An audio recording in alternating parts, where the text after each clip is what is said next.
வணக்கம். இன்றைய அரசியல் அரங்கம் நிகழ்விற்கு உங்களை வரவேற்கிறேன்.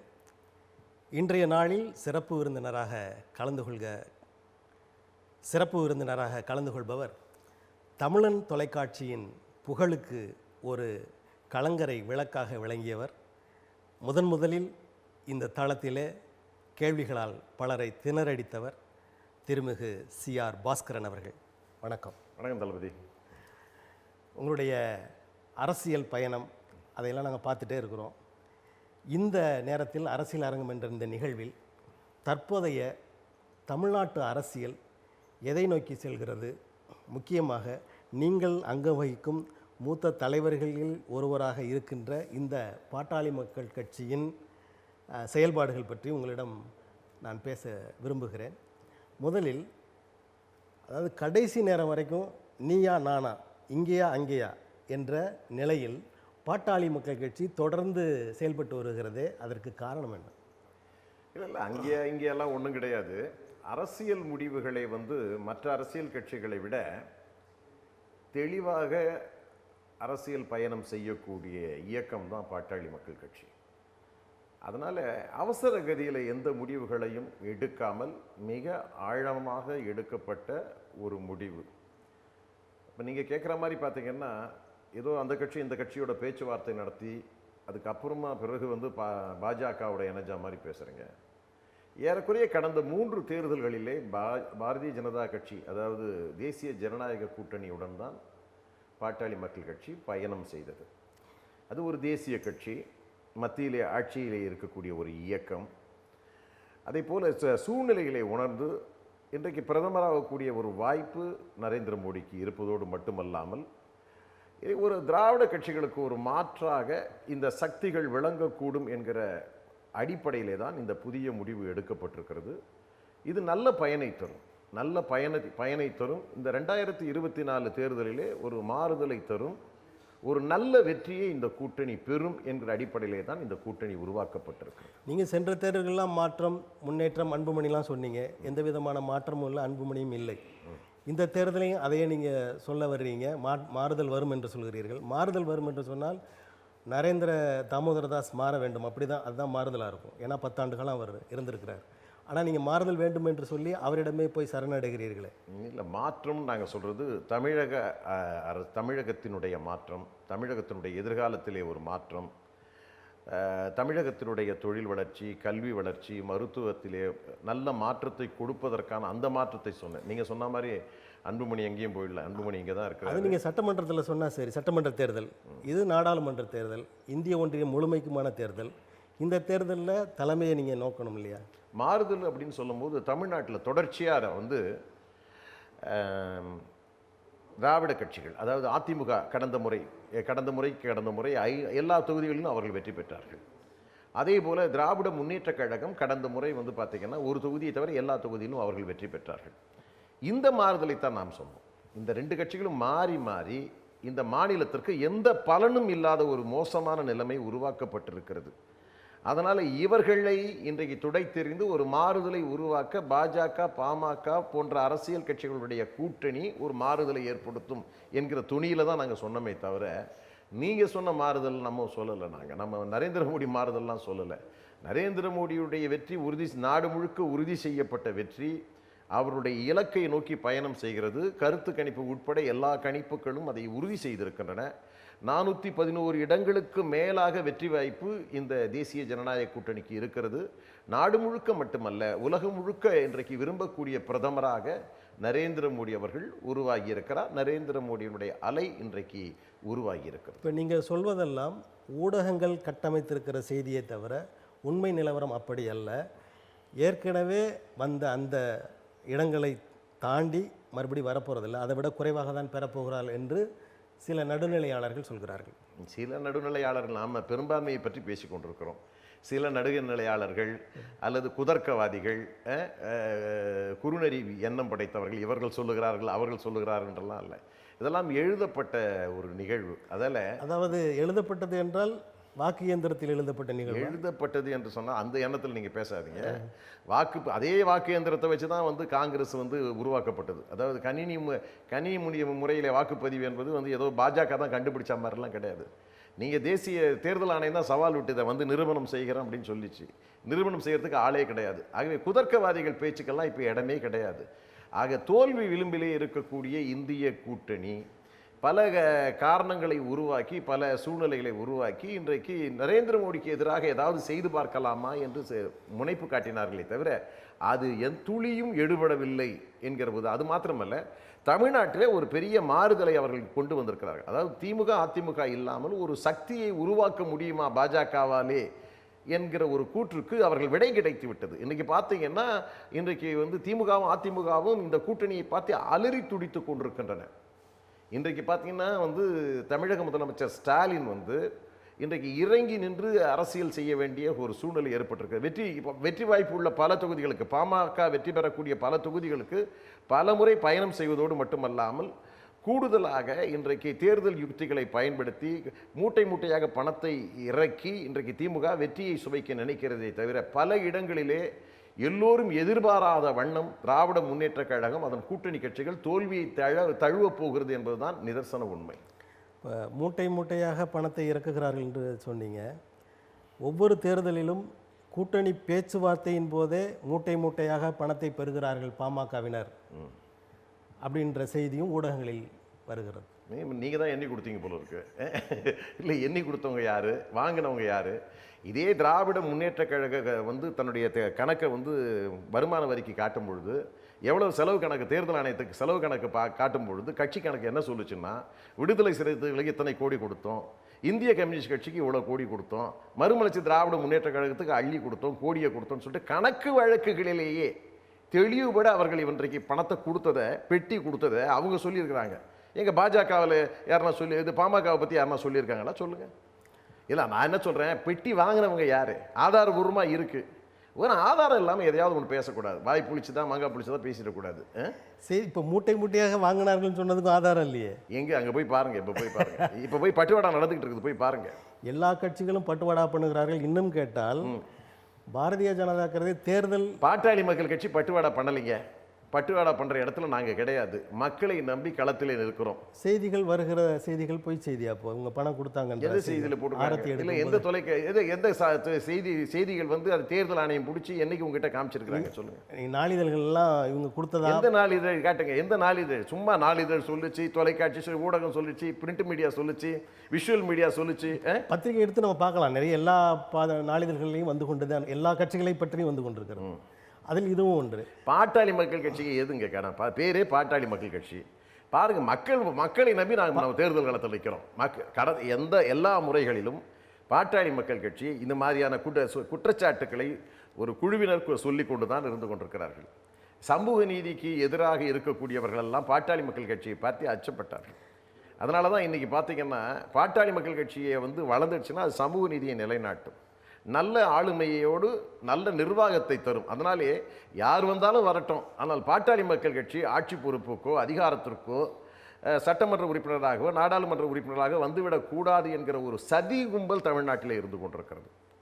இன்றைக்கு பாமகவுடன் கரம் கோர்த்ததுக்கு பிறகு பார்த்தீங்கன்னா அச்ச உணர்வு மேலோங்கி விட்டது. இந்த அணி தழைத்தோங்கி விடுமே என்கிற ஒரு காரணத்தின் அடிப்படையில் இன்றைக்கு அஞ்சி நடுங்கி கொண்டிருக்கிறார்கள். இன்றைக்கி பாருங்கள், எதிர்பாராத ஒரு திருப்பு முனை ஏற்பட போகிறது. பாருங்கள், தமிழ்நாட்டிலேயே யாருமே எதிர்பாராத தேர்தல் முடிவுகள் வரப்போகிறது. பாஜக பாமக கூட்டணி ஒரு மிகப்பெரிய அளவிலே ஒரு புரட்சிகரமான முடிவை இன்றைக்கு அறிவிக்கப் போகிறது. இன்றைக்கு வருகிறதா? மக்கள் அந்த தீர்ப்பை சொல்ல போகிறார்கள் என்று நான் சொல்லுகிறேன். அதாவது சமூக நீதியை அடிப்படையாக வைத்து நடக்கிற ஒரு கட்சி பாட்டாளி மக்கள் கட்சி என்று சொல்கிறீங்க. அதுவும் சமத்துவமே அற்ற ஒரு பாரதிய ஜனதா கட்சியுடன் கூட்டணி அமைத்து அவங்களோட இணக்கமாக செல்வது எப்படி சரியாகும் என்று நினைக்கிறேன். என்ன சமத்துவம் இல்லை? இந்திய எல்லா அரசியல் கட்சிகளிலுமே தேர்தல் ஆணையத்திலே சொல்லப்படுகிற ஒரு விஷயம் என்னன்னா, இந்திய அரசியல் அமைப்பு சட்டம்னு ஒன்று இருக்கிறது.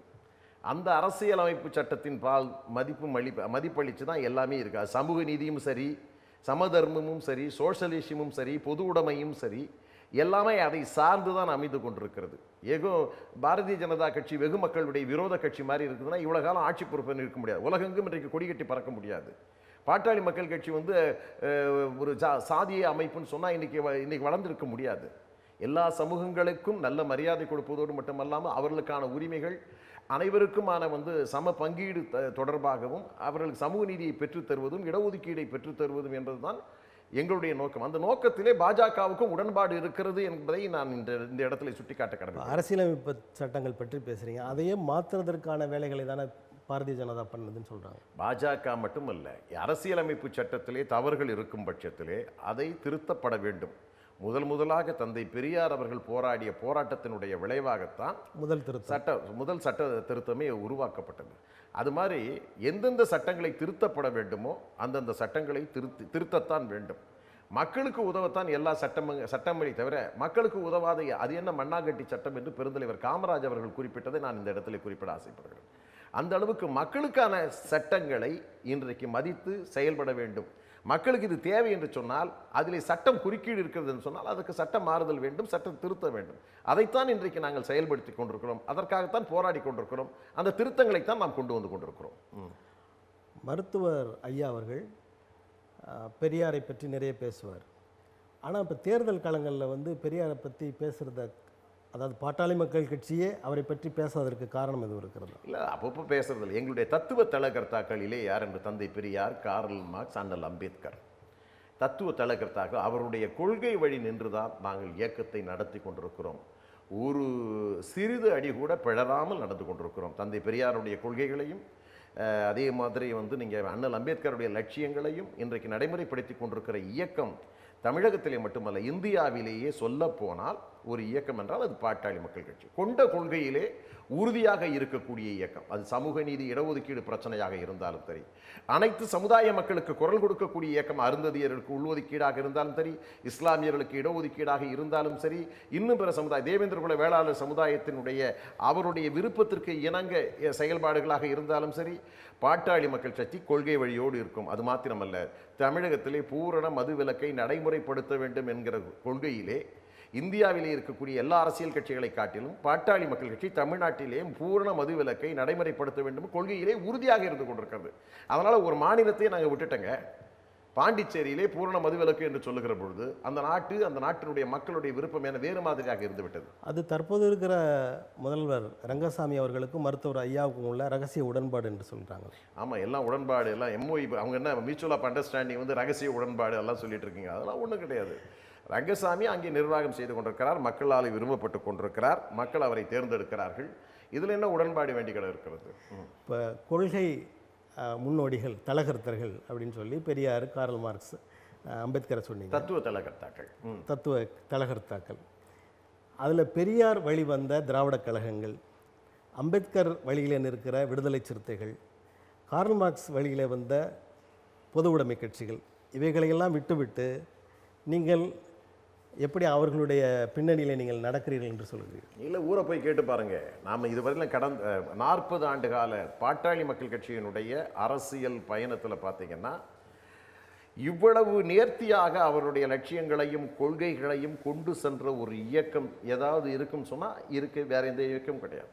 இன்றைக்கும் அவர்கள் வழி நின்று இருக்கக்கூடிய ஒரு உறுதியான தலைவர் தான் மருத்துவர் ஐயா அவர்கள்.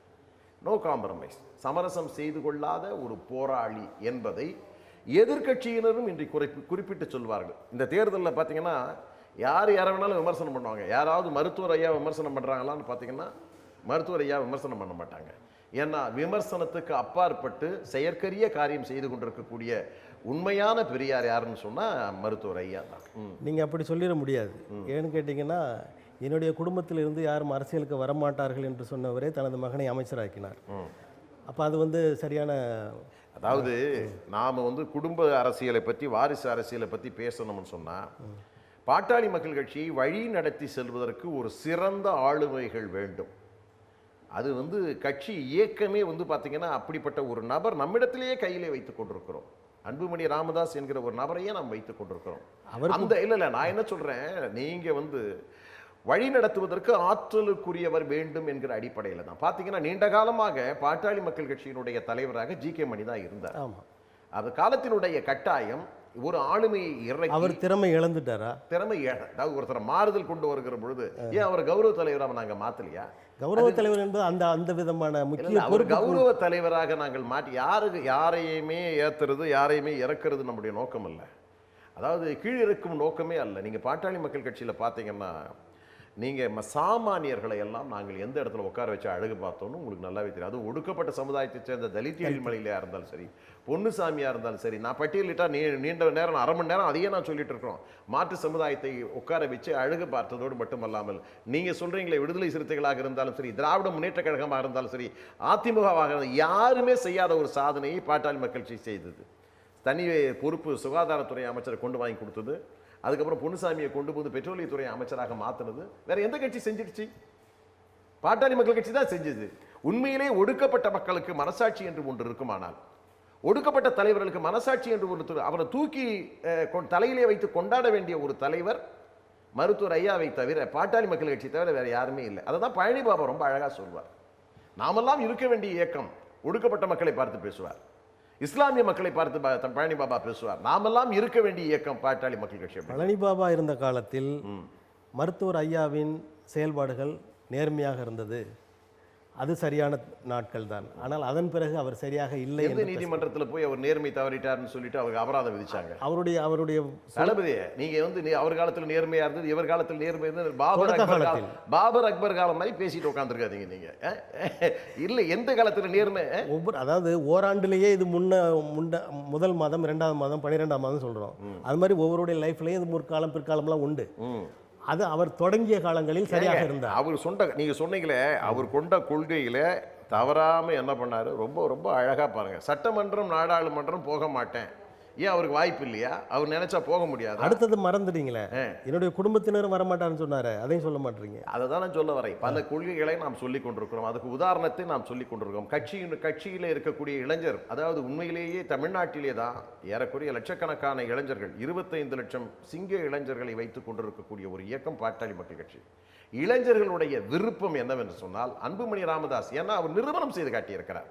சுகாதாரத்துறை அமைச்சராக இருக்கிற பொழுது உலகமே வியக்கக்கூடிய அளவிற்கு ஒரு அமைச்சராக இருந்ததோடு மட்டுமல்லாமல் 108 இருந்து ஊரக கிராமப்புற சுகாதார சட்டங்களை உருவாக்கியதிலே இருந்து, நடைமுறைப்படுத்தியதிலே இருந்து பல மாறுதலை கொண்டு வருகிற பொழுது ஐநா அமைப்பு பாராட்டி இருக்கிறது, கோபி அனன் பாராட்டி இருக்கிறார், எல்லோரும் பாராட்டி இருக்கிறார்கள். உலகத்திலே இருக்கக்கூடிய சுகாதாரத்துறை அமைச்சகம் எல்லாம் விருது கொடுத்து கௌரவித்திருக்கிறது. அப்பேற்பட்டவரை தலைமை தாங்குங்கள் என்று சொல்லுவதற்கான உரிமை பாட்டாளி மக்கள் கட்சியில் இருக்கிற இளைஞர்களுக்கு இருக்கிறது. ஆகதான் அதையும் மீறி ஒரு நிர்பந்தத்தின் அடிப்படையில் தான் அவரை தலைவராக நாம் உருவாக்கி இருக்கிறோம். காரணம் என்று சொன்னால், தமிழ்நாட்டிலே மாறுதலை உருவாக்க வேண்டும், மாற்றத்தை உருவாக்க வேண்டும், அதற்கு அன்புமணி வேண்டும் என்கிற ஒரு கட்டாயம் இருக்கிறது. காலத்தின் கட்டாயம் அன்புமணி தலைமை. தொடக்க காலத்தில் இருந்தே பரப்புரை பீரங்கியாக பாட்டாளி மக்கள் கட்சிக்கு இருந்தவர் நீங்கள். சில தேர்தல்களிலும் களம் கண்டவர். ஏன் இந்த தேர்தலில் நிற்கவில்லை? இல்லை, தேர்தலில் நிற்காதுன்றது என்னுடைய விருப்பம் மட்டுமல்ல, அவர்களுடைய விருப்பமும் கூட. என்னை பொறுத்தவரையிலே இன்றைய தேர்தல் களம் சரியானதாக இருக்காது என்கிற ஒரு சூழ்நிலை. தேர்தல் ஆணையம் பாருங்க, நீங்கள் தான் இன்னைக்கு திராவிட முன்னேற்ற கழகம் நான் ஆரம்பத்தில் சொன்ன மாதிரி கோடிகளை கொட்டுகிறது. இன்றைக்கு நாடாளுமன்ற தேர்தலை சந்திக்க வேண்டும் என்று சொன்னால் திராவிட முன்னேற்ற கழகம் நிற்க வைத்திருக்கிற வேட்பாளர்களை பாருங்க, எல்லாம் கோட்டீஸ்வர வேட்பாளர்கள், எல்லாம் பார்த்தீங்கன்னா லட்சக்கணக்கான கோடியை வைத்துக் கொண்டிருக்கக்கூடிய வேட்பாளர்கள். அவர்களுக்கு எதிராக இன்றைக்கு நாம் பணத்தை நாங்கள்லாம் பாட்டாளிகள். ஆகவே நீங்க சொல்ற மாதிரி சில இடத்துல பல முறை நான் தேர்தலில் போட்டியிருக்கிறேன். எனக்கு 5 முறை வாய்ப்புகளை கொடுத்திருக்கிறார்கள். 5 முறை நான் தேர்தலில் போட்டி. எனக்கு ஒன்று ஒரு காலம் வருகிற பொழுது, அந்த வாய்ப்பு வருகிற பொழுது நான் பயன்படுத்திக் கொள்வேன். இப்போ நிற்கின்ற பாட்டாளி மக்கள் கட்சி வேட்பாளர்கள்லாம் பலிகடாக்கலாம்? பலிகடாக்கள் அல்ல, அவர்கள் தான் இன்னைக்கு இந்த வெற்றி பயணத்திலே அவர்களுக்கான ஒரு தனி பயணம் இருக்கிறது. நான் என்னை பொறுத்தவரை நான் வெற்றி பெற மாட்டார்கள் என்ற நினைப்பிலே நீங்க பேசுற மாதிரி தெரியல. இல்லை, ஒரு தொகுதி 2 தொகுதியை பற்றி நான் பேசிட்டு இருப்பேன். நான் இப்போ நீங்க சொல்றீங்க இல்லையா, எனக்கு அந்த தொகுதி சரிபடுமா இல்லையான்னு நான் தான் முடிவு பண்ணணும். அதே மாதிரி எங்களுடைய தலைமை முடிவு செய்ய வேண்டிய சூழ்நிலை இருக்கிறது. ஆகவே இன்றைய நிலை காலகட்டத்திலே அவர்கள் என்ன நினைக்கிறார்களோ அதன் அடிப்படையில் இன்றைக்கு இப்போ சிறப்பான வேட்பாளர்கள் உண்மையிலே சொல்கிறேன். பார்த்தீங்கன்னா கடந்த காலங்கள் எல்லாமே புதுமுகங்கள். நீங்கள் பார்த்தீங்கன்னா பாட்டாளி மக்கள் கட்சியினுடைய நாடாளுமன்ற வேட்பாளர்கள் அத்தனை பேருமே புதுமுகங்கள் களத்திலே இறக்கி விடப்பட்டிருக்கிறார்கள். நீங்கள் பழைய பட்டியலில் நீங்கள் பார்த்தீங்கன்னா தொடர்ந்து வடிவேல் ராவன் மாதிரி ஆட்கள் நிற்க வச்சுருப்பாங்க, தொடர்ந்து ஏகே மூர்த்தி மாதிரி நிறைய பேர் இருப்பாங்க. ஆனால் இப்போ பார்த்தீங்கன்னா புதிய பட்டியல் வெளியாகி இருக்கிறது. அந்த அடிப்படையில் கூட நீ இருக்கலாம். நான் ஏற்கனவே பழைய வேட்பாளராக நின்று இருக்கிறேன் என்கிற காரணத்திலே இன்றைக்கு நாடாளுமன்றத்திலே நிற்க வைத்திருக்கிறவர்கள் அனைவருமே நாடாளுமன்றத்திற்கு புதிய வேட்பாளர்கள். பாட்டாளி மக்கள் கட்சி பொறுத்தவரை அந்த கட்சியின் அடிப்படை தூணாக ஒரு ஒரு பெரிய பேராளுமையாக விளங்கியவர் அண்ணன் குரு அவர்கள். அவர்களுடைய மறைவு இந்த கட்சியின் வலிமையை பாதித்திருக்கிறதா? இல்லை ஏன் அவன் நீங்கள் சொன்ன மாதிரி தத்துவ தலகர்த்தா மாதிரி குருவையும் இன்றைக்கு இதயத்திலே ஏற்றி வைத்திருக்கிறார்கள். மருத்துவர் ஐயா ஏற்றி வைத்திருக்கிறார், அன்புமணி ராமதாஸ் வைத்திருக்கிறார். குரு அவர் செய்த உழைப்பு, அவர் செய்த தியாகங்களை எல்லாம் பாட்டாளி மக்கள் கட்சி அங்கீகரித்ததோடு மட்டுமல்லாமல் அவரையும் ஒரு தலகர்த்தாவாக வைத்த ஒரு தளபதியாக வைத்துக்கொண்டு நாம் பூஜித்து கொண்டிருக்கிறோம். அந்த வகையிலே பாட்டாளி மக்கள் கட்சியிலே நீக்கமர நிறைந்திருக்கக்கூடிய ஒப்பற்ற ஒரு தலைவராகத்தான் இன்றைக்கு மாவீரன் குரு அவர்களை நாம் பார்க்கிறோம். நீங்கள் பார்க்குறீங்க. ஆனால் அவர்களுடைய குடும்பத்தாரே பாட்டாளி மக்கள் கட்சிக்கு எதிரான செயல்பாடுகள் இருக்கிறார்கள். ஒன்று ரெண்டு அப்படி இருக்கத்தான் செய்யும். இன்றைக்கி பார்த்தீங்கன்னா குருவை ஏற்றுக்கொண்டிருக்கிற பெரும்பான்மையானவர்கள் எல்லோருமே இன்றைக்கு பாட்டாளி மக்கள் கட்சியிலே தான் இருக்கிறார்கள், வன்னியர் சங்கத்திலே தான் இருக்கிறார்கள். ஏன்னா அவங்க குடும்பம் எதற்காக பேசுகிறது, ஏன் பேசுகிறது, இது இப்போ நாம் அதை சொல்ல விரும்பவில்லை. அவர்களையும் நான் குறை சொல்ல விரும்பவில்லை. எல்லாம் அவர்களும் நம் குடும்பத்தை சேர்ந்தவர்கள். அவர்களும் ஒரு காலத்திலே வருவார்கள், நம்ம இடத்துல வருவார்கள். நான் அரவணைத்து சொல்லுவோம். எப்பொழுது வந்தாலும் அவரை நாங்கள் அரவணைக்க தயாராக இருக்கிறோம். அவரது வாழ்வின் இறுதி கட்டங்களில் அவரை ஓரம் கட்டியதாக, அவரை யாரும் கண்டுகொள்ளவில்லை என்ற ஒரு பேச்சு அடிபடுகிறது. அதெல்லாம் ஒன்றும் இல்லை. அன்புமணி ராமதாஸை விட நாங்கள் அதிக முக்கியத்துவம் மாவீரன் குருவுக்கு தான் இருந்தது கட்சியிலே. அவருடைய சொல்லுக்கும் செயலுக்குமே இங்கே வலிமை அதிகம் இருந்தது.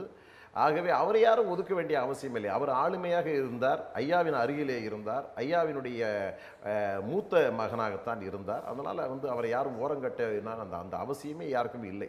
இன்றைக்கு ஏதோ அவர் மறைவுக்கு பிறகு ஏதோ சொல்லலாம், அவருடைய பேச்சே இதில் இருந்திருக்குது. என்னுடைய மறைவுக்கு பிறகுதான் நான் பாட்டாளி மக்கள் கட்சியில இருந்து வருவேன் அப்படின்னு சொன்னார் அவர். ஆகவே எல்லாமே எங்களோடு இயன்று இந்த பாட்டாளி மக்கள் கட்சியோடு ஒன்றி பிணைந்து இருக்கிறது அப்படின்றத சென்னையில் நடைபெற்ற ஒரு கூட்டத்தில் அவர் பேசின பேச்சிலிருந்தே உங்களுக்கு தெரியும் நினைக்கிறேன்.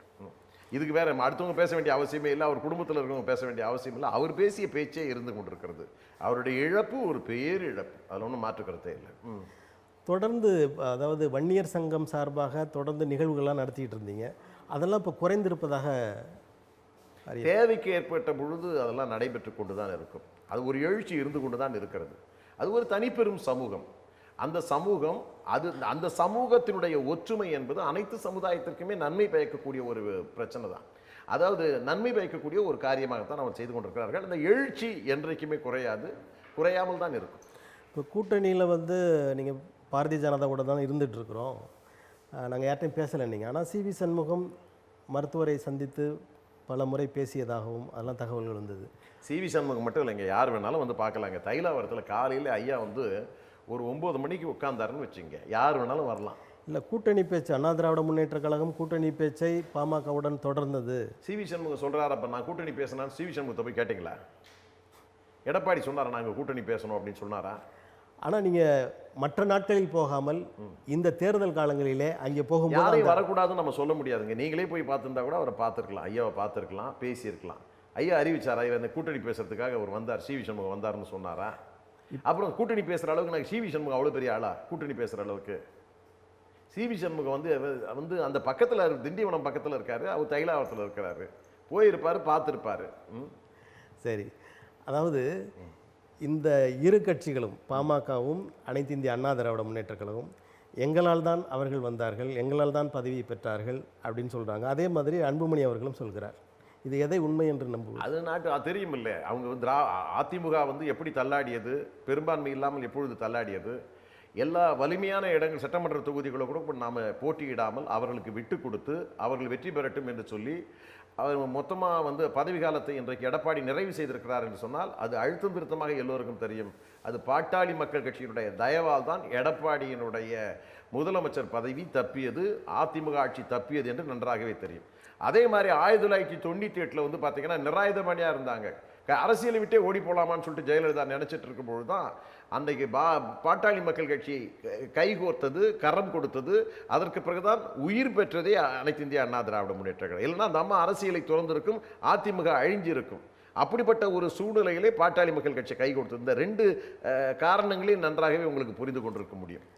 அப்படி இருக்கும்போது 2011 அம்மையார் அவர்கள் பாமகவை சேர்த்துக்கல.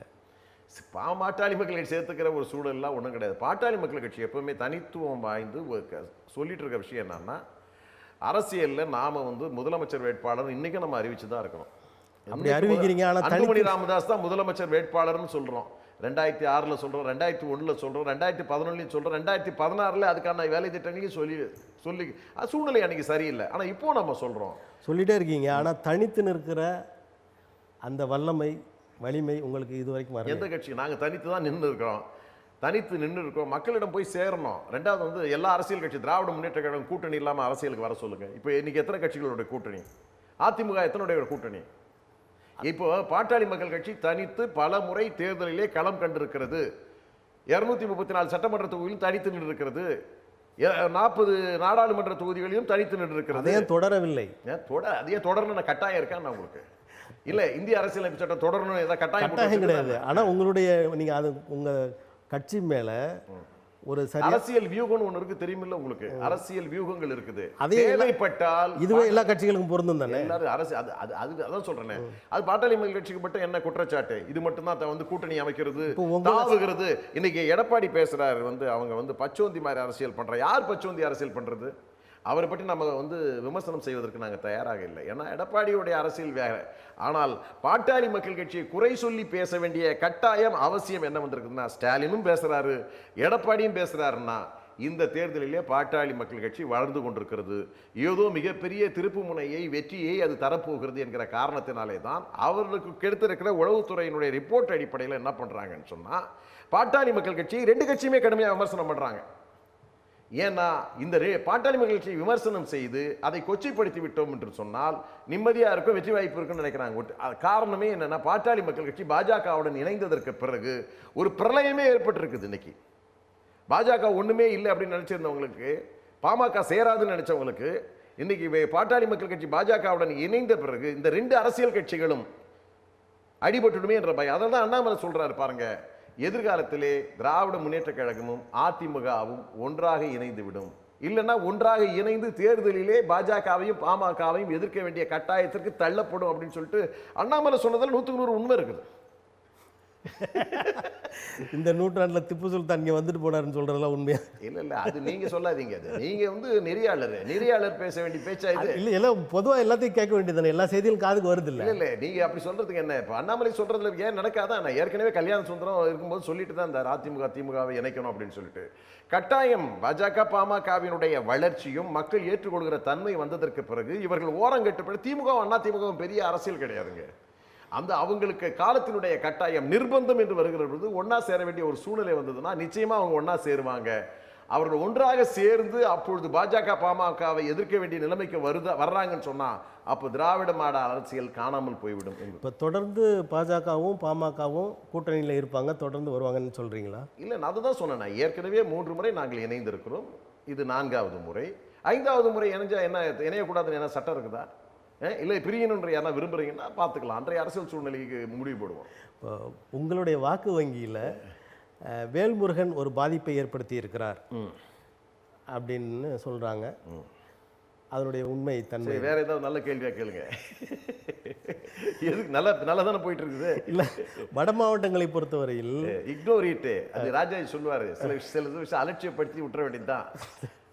அதனால அந்த தம்பியும் வருவார், கொஞ்ச நாள்ல வந்து இணைஞ்சு செய்வார், செயல்படுவார். சரி, வட மாவட்டங்களை பொறுத்த வரைக்கும் மிக பலமாக இருந்த பாட்டாளி மக்கள் கட்சி விஜயகாந்தின் வருகையின் போது பாதிப்பை அடைந்தது. அது வந்து ஓரளவுக்கு தெரிஞ்ச விஷயம்தான். அதன் பிறகு மற்ற தேர்தல்கள்லாம் நீங்கள் சேர்ந்துலாம் செயல்பட்டு பாதிப்படைஞ்சதுன்னா இன்னைக்கு வாக்கு வங்கியை பொறுத்தவரை தேமுதிக தான் பாதிப்படைஞ்சு போய் காணாமல் போயிடுது. இன்னைக்கு பாமக எடுத்த முடிவால தான் இன்னைக்கு அதிமுகவே அவங்களுக்கு 5 இடங்களை கொடுத்துருக்கிறது. இல்லைன்னா கடந்த தேர்தலில் அவங்களுக்கு ஒரு இடங்களை கொடுக்க முடியாமல் தேமுதிகவுக்கு வாக்கு வங்கி கிடையாது என்று சொல்லி எல்லா அரசியல் கட்சிகளையும் தேமுதிக புறக்கணித்து விட்டது. இந்த தேர்தலில் கூட பார்த்தீங்கன்னா ஆரம்பத்தில் வந்து பார்த்தீங்கன்னா எல்லாருமே 1 சீட்டு 2 சீட்டு தேமுதிகன்னு சொல்லிட்டு இருக்கும் பொழுது அந்த அதிமுக கூட்டணியில் இன்றைக்கு கட்சிகள் இல்லை என்ற ஒரு நிலை வருகிற பொழுது அதிமுகவுக்கே தேர்தலில் நிற்பதற்கு வேட்பாளர்களே கிடைக்கல இன்னைக்கு. அதனால வேற வழியே இல்லாமல் அவங்களுக்கு 5 தொகுதியை கொடுத்துருக்குறாங்க. கிருஷ்ணசாமியை கடந்த முறை அவங்க தேர்தல் கூட்டணியிலிருந்து விலக்கிட்டாங்க. அதே கிருஷ்ணசாமியை கூட்டு வந்து உட்கார வச்சு அவருக்கும் ஒரு இடத்தை தென்காசியில் கொடுத்துருக்குறாங்கன்னு சொன்னா அதிமுக எந்த அளவிற்கு பாமக இல்லாத காரணத்தால் பலகீனமாகி இருக்கிறது என்பதை நீங்கள் உணர்ந்து கொள்ள வேண்டும். இப்போ ஒவ்வொரு காலகட்டத்திலையும் பாமகவுக்கு எத்தனை இடங்கள் வேண்டுமோ அத்தனை இடங்கள் எங்களுக்கும் வேண்டும் என்று தேமுதிக தொடர்ந்து கூறி வந்திருக்கிறது. அப்படி இருக்கும்போது அவங்கள சும்மா எளிமையாக நீங்கள் எப்படி நினைக்க முடியும்? ஆசை வெட்க முடியாதுங்க. அவங்களுக்கு அந்த ஆசை எப்பவுமே வந்து அவங்க என்னன்னா பாட்டாளி மக்கள் கட்சியை பார்த்து பார்த்து குற்றம் சொல்லியே வந்து அவங்க இருந்தாங்க. அதனால தான் அவங்க வந்து அவங்க அரசியல் பயணம் வெற்றி அடையலை. நம்ம உண்மையிலே நல்ல மனிதர். எனக்கு கேப்டனை பொறுத்தவரையில் நல்ல மதிப்பும் உண்டு, மரியாதையும் உண்டு. அவர்களோடும் நான் இருந்திருக்கிறேன், பழகி இருக்கிறேன். ஆனால் அவர்களுடைய அரசியல் முற்றுப்புள்ளிக்கு வந்து விட்டது. தேமுதிகவினுடைய அரசியல் இப்போ வந்து எடப்பாடி பழனிசாமியின் மூலமாக ஏதோ அரும்பு விடும் என்று அவர்கள் கருதுகிறார்கள். இந்த தேர்தலுக்கு பிறகு அது ஒட்டுமொத்தமாக காணாமல் போய் அதிமுகவும் காணாமல் போய்விடும், தேமுதிக போன்ற இயக்கங்களும் காணாமல் போய்விடும். ஏன் காணாமல் போய்விடும் என்று சொன்னால் அதிமுகவுடன் இணைந்ததால் அந்த இயக்கங்கள் காணாமல் போய்விடும். நீங்கள் இணைந்து காணாமல் போகல, நீங்கள் இணைந்திருந்தீங்கல்ல. ஏங்க நீங்க முயற்சி பண்ணி பாருங்க. 40 ஆண்டு காலம் நாங்கள் இருக்கிறோம். ஏற்றமும் இருக்கிறது, இறக்கமும் இருக்கிறது, வீழ்ச்சியும் இருக்கிறது, வெற்றியும் இருந்திருக்கிறது. எல்லாவற்றையும் சாதித்துவிட்டு இன்றைக்கு அதே வாக்கு வங்கியோடு அதே மக்கள் பலத்தோடு இன்றைக்கு இருந்து கொண்டிருக்கிறபடி இயக்கம் பாட்டாளி மக்கள் கட்சி என்கிற நிதர்சன உண்மையை மறந்துவிட முடியாது. அதாவது பொதுமக்கள் அவங்க நிலையில் பாட்டாளி மக்கள் கட்சி இங்கேயும் அங்கேயுமா தாவி பச்சோந்தி மாதிரி பணத்தை வாங்கி கொண்டு தங்களது அரசியல் வாழ்க்கை நகர்த்துகிறார்கள். இப்போ நீங்கள் ஏற்கனவே இந்த கேள்விகள்லாம் பதில் சொல்லிட்டேன். மறுபடியும் உங்களுக்கு வேற ஏதாவது புதுசாக ஏதாவது கேளுங்க. சரி, இந்த நாடாளுமன்ற தேர்தலில் எத்தனை இடங்களில் நீங்கள் வெற்றி பெறுவீர்கள்? ஏது வெற்றி 10 இடங்கள் நம்ம போட்டிருக்கிற இடமே அதான் சொன்னேன் நான். ஒரு மாறுதல் ஏற்படும், ஒரு உங்கள் கூட்டணி இதெல்லாம் வந்து நம்ம வந்து வெற்றி அதுதான் வரப்போகுது. தேர்தல் வரப்போகுது. தேர்தல் வந்ததுக்கு பிறகு பார்த்தீங்கன்னா எல்லாமே நல்லா தெரியும். வெற்றியை நோக்கி தான் பாட்டாளி மக்கள் கட்சி சென்று கொண்டிருக்கிறது. அதுதான் சொன்னேன், ஏற்கனவே சொன்னேன். எடப்பாடியும் ஸ்டாலினும் பாட்டாளி மக்கள் கட்சியை இன்றைக்கு குறை கூறி பேசிக் கொண்டிருக்கிறார்கள். பாஜகவுடன் இணைந்ததை இன்றைக்கு கண்டு பயந்து மேடைதோறும் முழங்கி கொண்டிருக்கிறார்கள் என்று சொன்னால் இந்த வலுவான கூட்டணியை பார்த்து அச்ச உணர்வு 2 கட்சிகளுக்கும் வந்துடுது. அதிமுகவுக்கும் திமுகவுக்கும் வந்து விட்டாங்க. ஒரே காரணத்தினாலே தான் வந்திருக்கு. ஆகவே இது ஒரு மாறுதலை ஏற்படுத்தக்கூடிய கூட்டணி என்று மக்களும் சொல்லுகிறார்கள், நாங்களும் சொல்லுகிறோம். சூழ்நிலையும் வாக்குப்பதிவும் அதை உணர்த்தும். இப்போ இதெல்லாம் முடிஞ்சது, சீட்டெல்லாம் உங்களுக்கு கொடுத்துட்டாங்க, எல்லாம் பகிர்ந்து நிற்கிறீங்க. இது தவிர அன்புமணி அவர்களுக்கு ஒன்றியத்திலே பாரதிய ஜனதா கட்சி வந்தால் பதவிகள் கொடுப்பதாக ஏதாவது உடன்பாடுகள் உண்டா? எங்களுடைய கூட்டணியிலேயே முதல் நிபந்தனையே என்னன்னு சொன்னால் நாங்கள் மத்திய அமைச்சரவையில் பங்கு பெற மாட்டோம் என்கிற முதல் கோரிக்கை இருக்கிறது. மத்திய அமைச்சரையில் நாங்கள் பங்கேற்க மாட்டோம் என்று சொல்லித்தான் இந்த கூட்டணியை நாங்கள் உருவாக்கி இருக்கிறோம். அது அவங்க நிபந்தனை போட்டாங்களா, நீங்களே சொல்லிட்டீங்களா? இல்லை, அவர்கள் சொன்னாலும் சரி, இவர்கள் சொன்னாலும் சரி, இப்பொழுது எல்லோருமே இப்போ பார்த்து கொண்டிருக்கிறவர்கள் தெளிவாக நாங்கள் புரிந்து கொள்ள வேண்டும். எங்கள் ஒப்பந்தத்திலேயே இந்த பேச்சே பேசாதீங்கன்னு தான். எங்களுக்கு போய் இடம் கொடுக்குறேன், நாங்கள் உங்களுக்கு இடம் பெறுறோம், அந்த பெர்த்தில் நாங்கள் உட்காடுறோம், நாங்கள் கேட்குறோன்ற பேச்சுக்கே அது கிடையவே கிடையாது. எங்களுக்கு தேவையே இல்லை. அவ்வளோதான் நாங்கள் முதல்ல சொல்லியிருக்கிறோம். அதனால் நீங்கள் அதை வந்து நீங்கள் போட்டு குத்தி கிளறிட்டுலாம் இருக்க வேண்டாம். ஏன்னா இருக்கிற சூழ்நிலையை உண்மைகளையும் நாம் தெளிவுபட சொல்லியிருக்கிறோம். உங்களுடைய நம்பிக்கை பெரிதாக இருக்கிறது. ஜூன் 4ஆம் தேதி எல்லா விவரமும் நாம் அறிய போகிறோம். இந்த நாளில் நீங்கள் உங்களது பிறந்தகத்திற்கு வந்தது போல் வந்து அதுவும் சிறப்பு விருந்தினராக வந்து பல கேள்விகளுக்கு விடை தந்தீர்கள். உங்களுக்கு எனது நெஞ்சார்ந்த நன்றியை தெரிவித்து நன்றி. நீண்ட இடைவெளிக்கு பிறகு இந்த இடத்துல வந்து உங்களை சந்தித்ததிலே, நிர்வாகத்தினரை சந்தித்ததிலே எனக்கு ரொம்ப மகிழ்ச்சி. நன்றி, வணக்கம். மீண்டும் அடுத்த அரசியல் அரங்கம் நிகழ்வில் வேறொரு பேராளுமையுடன் உங்களை சந்திக்கிறோம். நன்றி, வணக்கம்.